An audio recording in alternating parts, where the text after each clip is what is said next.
Alright, real quick, I want to talk to you about the labassine birth pools. So this is the regular pool.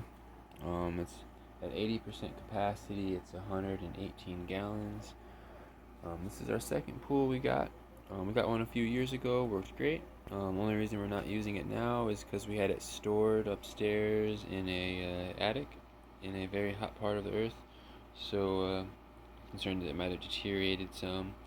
So we're not gonna risk it. Just went and got another one. Um, Price on this, the whole kit came with all those things, and here's more of a visual of it. Got plenty of hose, the adapter. Just push this in right there. It's a lot easier to do with two hands, I promise. And then you just screw that right there, tighten that up onto it. This part here hooks up to your shower. I'll show you real quick. Alright, so yours might fit right here if you unscrew this. If not, no worries. This one here is a little smaller, this part here. So you just unscrew this and this fits on there. I did test it. I didn't test it with water yet. I do remember last time, let me see.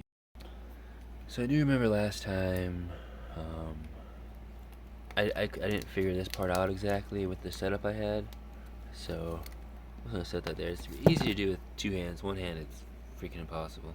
But anyways, get two pumps, water pump to get the water out, and if you need to take some water out so you can add some more hot water, then the air pump to blow everything up, strainer, 3-liner things. This one here you put on top of your pool so that you can keep the heat in there. This one here goes on the bottom of the pool, and this one's like basically just a regular tarp, like a step pad, so you can not get your floor all wet where you get in and out. And so yeah, back to the pool.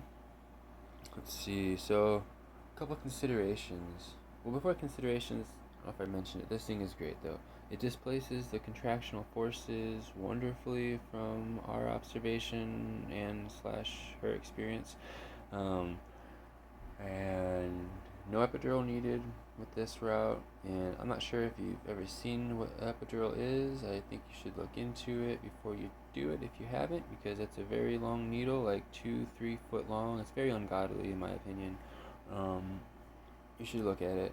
I didn't feel right doing it before. Anyways, so let's see, moving forward. So 118 gallons at 80% capacity. Eight times that for pounds is, you're looking at about 1,000 pounds of weight. So you want to consider 80% full. It's a little less than 1,000 pounds for 118 gallons times 8, and then plus the patient's weight, another 150 pounds or so. You're looking at around 1,000 pounds you're going to be putting on your floor somewhere. It's almost like a small car.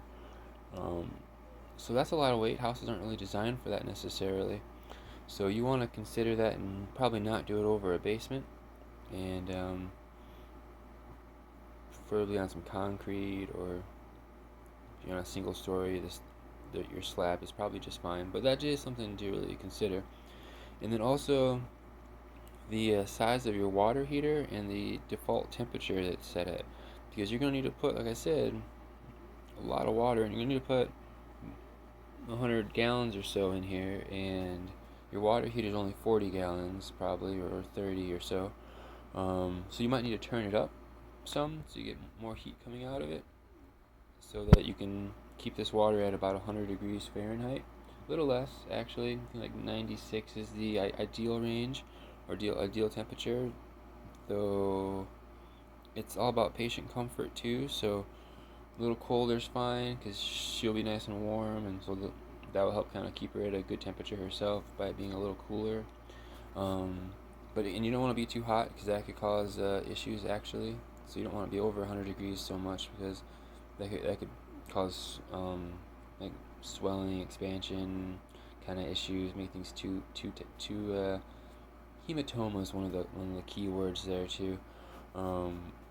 So you don't want it too hot, but you want it around 100 degrees, give or take a few. And again, it's about patient comfort levels.